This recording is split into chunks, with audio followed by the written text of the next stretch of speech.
Good afternoon students, welcome to saint Xavier C class. आज last વિડિયોમાં આપણે શું કર્યું હતું, બબૂલની વાર્તા કરી। એટલે babul is beautiful isn't it.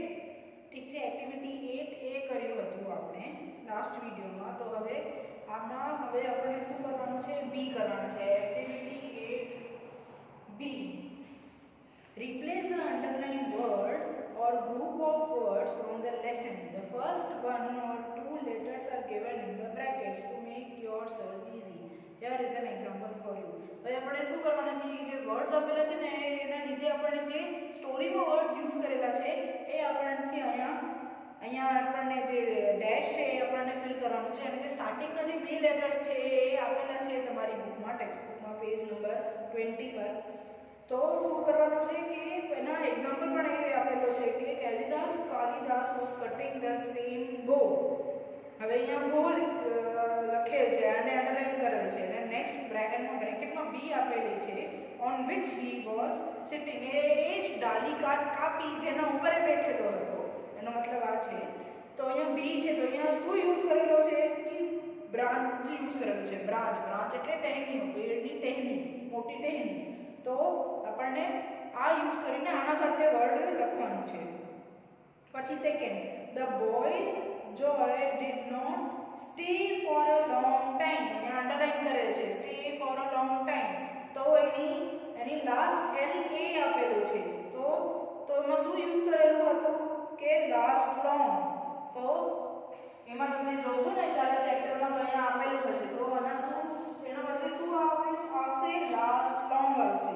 did not stay for a long time એટલે લાસ્ટ લોંગ। એ થોડીક વારમાં એ દુખી થઈ ગયો, તો જો જોય હતો એ પૂરો થઈ ગયો અને થોડીક વારમાં દુખી થઈ ગયો। Divya's face was shining brightly like a star। હવે shining brightly like a star, તો હવે શું છે એના આપણને હવે સ્પાર્કલિંગ ગ્લાસ લીવ્સ, જ્યારે એને માંગ્યું હતું ને વનદેવીથી કે મને ચમકીલા એક આપે છે પાંદડા, તો એની બદલે શું આવશે, શાઇનિંગ બ્રાઇટલી ની જગ્યાએ સ્પાર્કલિંગ આવશે। તમારી ટેક્સ્ટબુકમાં એની સ્પેલિંગ પણ આપેલી છે। The king was rich but not satisfied। એટલે સંતુષ્ટિ ન હતો, જે રાજા હતો was rich, એ બહુ અમીર હતો પણ એને સંતુષ્ટિ ન હતી, તો સંતુષ્ટિ was not satisfied। અને અહીંયા શું આપેલ છે સ્ટાર્ટિંગમાં વર્ડ dis, તો discontented। મેં બતાવ્યું હતું ત્યાં પણ ડિસકન્ટેન્ટેડ નો મતલબ શું છે, અસંતુષ્ટિ। કન્ટેન્ટેડ નો મતલબ શું છે, સંતુષ્ટિ, અને ડિસકન્ટેન્ટેડ નો મતલબ શું છે, અસંતુષ્ટિ। તો was not satisfied નો સંતુષ્ટ ન હતો એ। The children pulled out the flowers from the garden। pulled out, તો અહીંયા શું યુઝ કરેલું છે ચેપ્ટરમાં, તો પ્લગ યુઝ કરેલું છે। ઠીક છે, પ્લગ યુઝ કરેલું છે અહીંયા,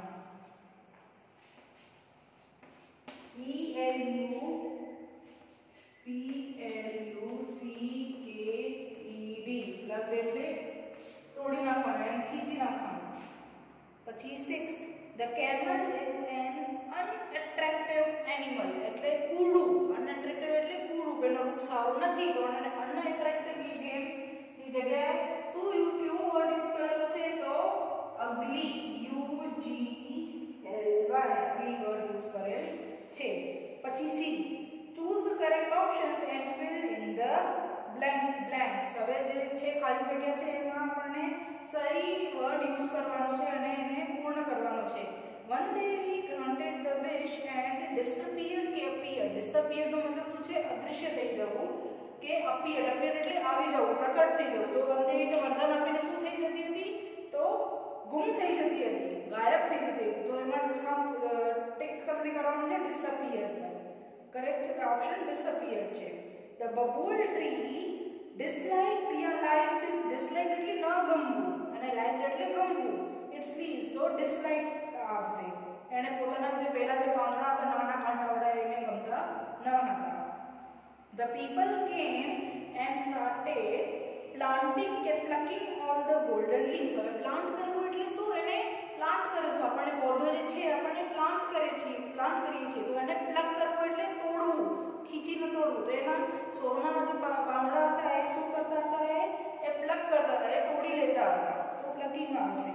અમન said I will buy or sell the leaves and તો પછી એન્ડ સેલ યા buy things for my family. A man said, sorry અમનના અ મેન સેડ, એક માણસે શું કીધું કે આઈ વિલ બાય, બાય એટલે શું ખરીદવું, એન્ડ સેલ, સેલ એટલે શું વેચવું. તો અહીંયા શું આવશે સેલ ધ લીવ્સ, એ સોનાના જે પાંદડા હતા એ વેચીને શું કરશે ખરીદશે, ચીજો ખરીદશે પોતાના ફેમિલી માટે, ઘરવાળા માટે. તો બાય આવશે અહીંયા.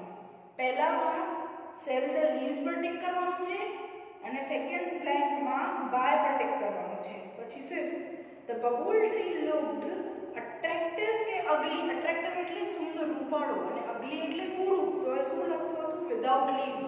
વગર પાંદડા તો કોઈ પણ ઝાડ હોય તો બદસુરત જ લાગવાનું છે ને કુરૂપ જ લાગવાનું છે. તો અગલી પર ટિક કરવાનું છે. I don't want golden leaves, glass leaves or soft કે હાર્ડ લીવ્સ. સોફ્ટ એટલે નરમ પાંદડા કે હાર્ડ, હાર્ડ એટલે કડક પાંદડા. Said the babul tree. તો હવે એને શું કપતો હતો ધ બબુલ ટ્રી મને કે સોફ્ટ, નરમ. આપણે આગળ ચેપ્ટરમાં કર્યું હતું ને તો નરમ છે, નરમ એમ. સોફ્ટ અને બ્રોડ, નરમ અને ચોડા પાંદડા એને નથી ખપતા એમ. અને પોતાનું જે અસલી રૂપ છે એ વાપસ કપે છે. Now I must have smooth green leaves, only then I will be discontented. discontented નો મતલબ શું છે કે અસંતુષ્ટિ, અને contented નો મતલબ શું છે સંતુષ્ટિ. said the bubble tree. તો હવે એને શું વરદાન માંગ્યું હતું વનદેવીથી કે મને છે સ્મૂથ, એકદમ નરમ ગ્રીન પાંદડા ખપે છે, લીલા કલરના પત્તા ખપે છે, આપો મને વરદાનમાં. ત્યારે હું શું થઈશ, મને સંતુષ્ટિ આવશે. તો કન્ટેન્ટેડ ઉપર ટિક કરવાનું છે. હવે ડી, હુ સેડ એન્ડ હુ લિસન્ડ. કોણે બોલ્યું. સેડ એટલે શું, સેડ એટલે બોલવું,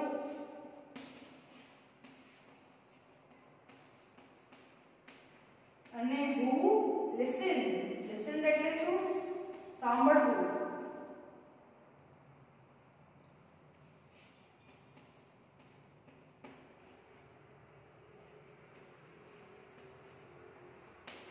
તો કોણે બોલ્યું અને કોણે સાંભળ્યું.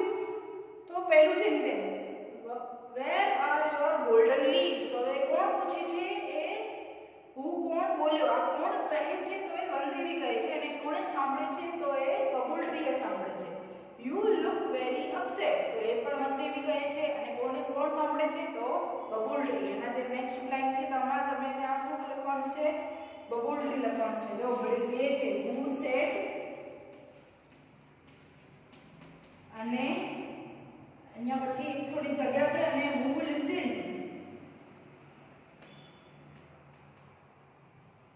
કે કોણ કહે છે અને કોણ સાંભળે છે. અહીંયા જે ખાલી જગ્યાઓ છે ત્યાં તમને લખવાનું છે. ઠીક છે. પછી નેક્સ્ટ શું છે, I sell the leaves and buy things for my family. હવે કોણ કહે છે કે સોનાના જે પાંદડા હતા એ અ મેન, એક જણ આવે છે અને એ કહે છે, અને કોણ સાંભળે છે તો બબુલ ટ્રી સાંભળે છે. પછી next fourth, I think you have excellent leaves. Excellent એટલે બહુ જ સારા પત્તા છે તારા પાસે. તો એ કોણ કહે છે, એ વનદેવી કહે છે, અને સાંભળે કોણ છે બબુલ ટ્રી સાંભળે છે. But I should be good looking to. મને પણ સારું રૂપાળું દેખાવાનું છે. તો આ કોણ કહે છે, આ બબુલ ટ્રી કહે છે. કોને અને સાંભળે કોણ છે, આ વનદેવી સાંભળે છે. Sixth, sorry but I feel that it may be risky. હવે ક્યારે કહે છે, જ્યારે કાચના પાંદડા માંગે છે, ગ્લાસ લીવ્સ. તો શું છે, કોણ કહે છે કે આ રિસ્કી છે. રિસ્કી એટલે ખતરનાક છે આ, કે આ વનદેવી કહે છે, અને કોણ સાંભળે છે બબુલ ટ્રી સાંભળે છે. We are very hungry, we will eat them all. હવે આ કોણ કહે છે, આ બકરીઓ કહે છે, જ્યારે એના પાસે એકદમ મસ્ત નરમ અને ચોડા લીલા પાંદડા હતા બબુલ ટ્રી પાસે. તો કોણ કહે છે, ગોટ્સ કહે છે, અને સાંભળે કોણ છે બબુલ ટ્રી સાંભળે છે. Now I have learned a lesson. હવે કોણ કહે છે કે હા મેં એક સબક શીખ્યું છે. આ બબુલ ટ્રી કહે છે, કોને કહે છે, વનદેવીને કહે છે. હવે ઈ, work in pairs, read the lessons, arrange the sentences in a proper order, write the numbers in the given bracket. હવે જે બ્રેકેટ આપેલો છે તમને આ સેન્ટેન્સ રીડ કરીને તમને એના ઉપર 1 પહેલા કેવું આવશે, તો પહેલા 4th નંબર સેન્ટેન્સ આવવાનું છે. ધ ટ્રીસ એકવાર એ સ્ટોરીથી રિલેટેડ છે તો અહીંયા 1 આવશે.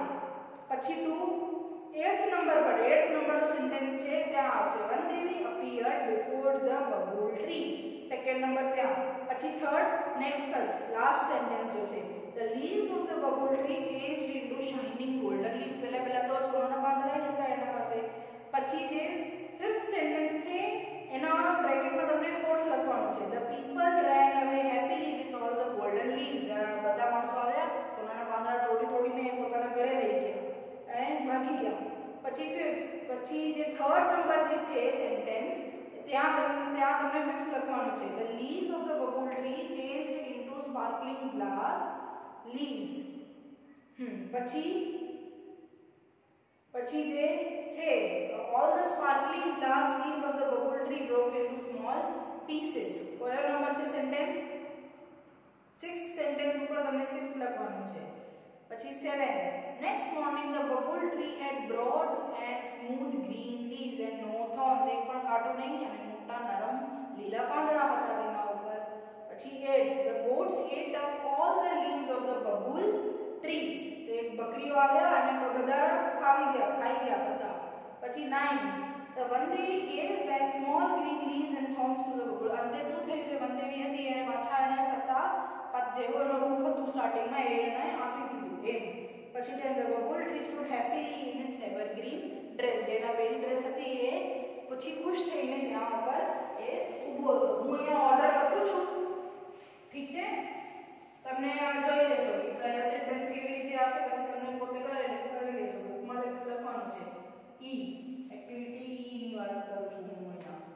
તો પહેલા સેન્ટેન્સ 9, પછી સેકન્ડ, પછી 7th, 5th, ફર્સ્ટ, 4th એ ઓર્ડર છે. 6th, 8th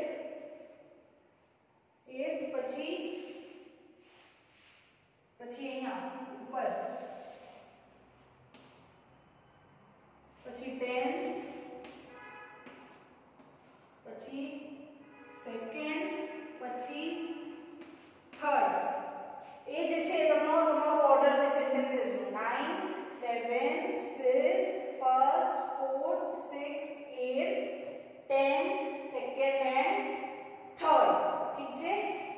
હવે આપણે નેક્સ્ટ વિડિયોમાં મળશું. ત્યાં સુધી તમે કરતા જ